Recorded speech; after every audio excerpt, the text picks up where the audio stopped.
The US, Germany and the Netherlands are deploying Patriot missiles along with around 1,200 troops on Turkey's border with Syria. And NATO claims the move will protect Ankara from a possible strike by its neighbour. Other critics say conflict-torn Syria is rather unlikely to attack an alliance member. RT's Irina Galushko looks at why Turkey is so eager to defend itself from its former friend. He may have traded his command bridge for an apartment in Istanbul, but retired Admiral Turker Ertürk still keeps tabs on his country's foreign policy, and he doesn't like what he sees. Like many Turkish patriots, the admiral believes his country is sacrificing common sense and domestic concerns for Western interests.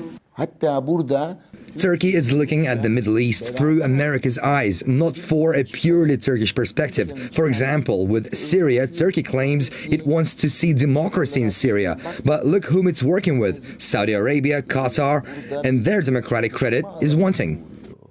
Forget the zero problems with neighbors rule, which Ankara has prided itself on for many decades.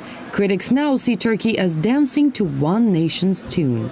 You can bomb places, burn places, kill people, but that does not suffice to get certain permanent results which the US can utilize afterwards, because you need some social foothold in those countries, some social strata, some people who internalize US policies and will represent those in the countries that have been invaded and so on.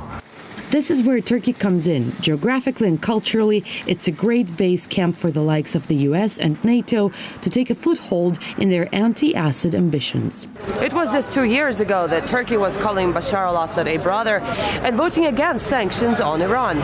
Its relatively recent change of heart, however, may not have everything to do with Turkey's desire to appease the West, and may indeed be part of a plan by Turkish officials to become regional, if not global, major players.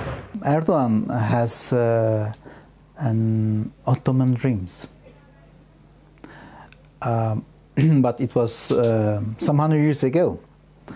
It was true once upon a time Syria was a part of Ottoman land, but now Syria is a member of United Nations and an independent state.